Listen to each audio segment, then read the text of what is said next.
Our retro consoles are dying. I know it sounds a bit hyperbolic or fear-mongery, but it's true. Recently, I bought a Game Gear off eBay.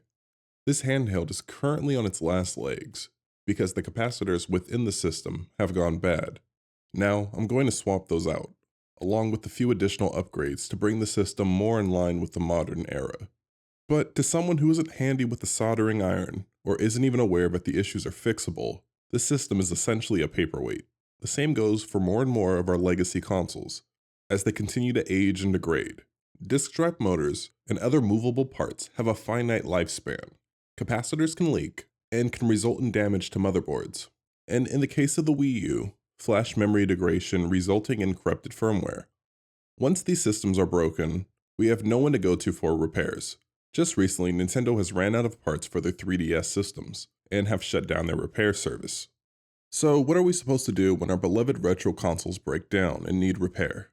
Major console manufacturers have no incentive to continue to make parts for these systems, resulting in us losing thousands of systems each year. Oh my God, this is what's wrong with today. The young ladies today, they're not learning from mom how to cook. We're losing recipes. And now These game systems then unnecessarily turn into e-waste, which then drives up the price of the limited existing stock, possibly robbing the next generation of the gaming experience. And for those that care, polluting the planet. I'm not some environmentalist tree-hugging hippie, but I do see how much we waste as a species, chasing the next fancy object. I mean, I develop homebrew games for old consoles. And I'm a firm believer that a game console never truly dies, and neither does its generation. All systems have value, including you, Atari 2600. So, how do we fix this issue? There isn't nearly enough money in console repair to incentivize major manufacturers to continue repairs on all of their legacy systems. Then there's the question of what to do when those companies are no longer in business. I think this really only leads to one solution. Major console manufacturers should open source their consoles at end of life.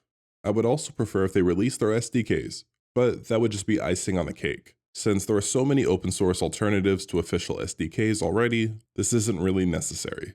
If console manufacturers were to open source their hardware, this would allow third-party companies to pick up the slack and create replacement parts without having to spend a ton of money on reverse engineering and research and development.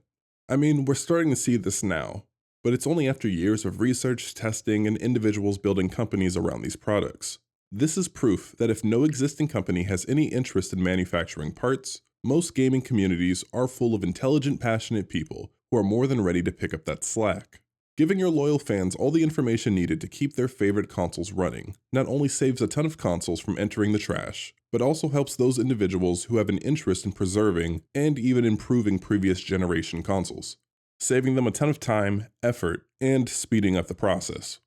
I think this would also help those of us to decide if we would like to keep our consoles and handhelds OEM by using the original replacement parts that were built closer to specification of the original console, or if we want to use aftermarket parts that provide new features and design functionality. For example, I recently replaced a screen on an original Game Boy. For this Game Boy, I went with the backlit screen that supported additional color palettes, because I realized that the OEM Game Boy screen looked kind of bad. I plan to do the same sort of thing for my Game Boy Color in the near future, along with replacing the shell since it's damaged. I can currently only do these things because of the dedication from the people in the community. Just think how much sooner we could have had these improvements for our Game Boys if Nintendo was willing to release the schematics after each Game Boy iteration was phased out and no longer supported. Also, not too long ago, while testing out early prototypes of my custom cartridges for the PlayStation Vita, those are still coming by the way, I damaged the cartridge slot to my 1000 3G model. I then had to locate one of the last spare cartridge slots online, and then I had to take it to a local shop for the repair. The soldering was a bit too risky for me, so I wanted to leave it to a real professional. The issue was fixed, and my beautiful 3G 1000 is back to 100% functionality. But for anyone else who damages their cartridge slot, they're most likely going to be out of luck. If the schematic on how to build one was released, we could have someone manufacturing and selling these likely before the end of the year. How long before someone else damages their cartridge slot and can no longer play physical games or even use their SD to Vita? At the moment, if your OG Xbox hard drive dies, you can install a hard mod and recover your system. If your PlayStation 2 disk drive goes out, you can buy a used one off the internet, but for how much longer? If the capacitors in your Sega Game Gear leak onto the motherboard, damaging the traces and chips, well, you now need to buy a whole new motherboard, and obviously those are dwindling away. I'm sure you're starting to see my point. All of these problems have solutions, but some of them have very finite solutions. And as hardware ages and dies, we'll eventually run out of spare parts.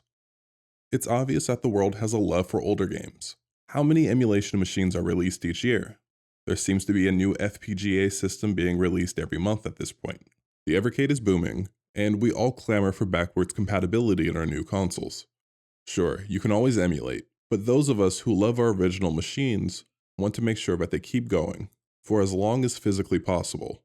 Just like those people who love their classic cars and don't mind spending their week turning a wrench to wheel out their car on a sunny Saturday morning.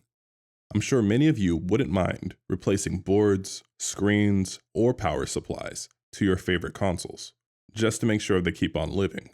Sure, the newer and faster models exist, and maybe they can do everything yours can. But as we all learn as we get older, there's nothing quite like the classics.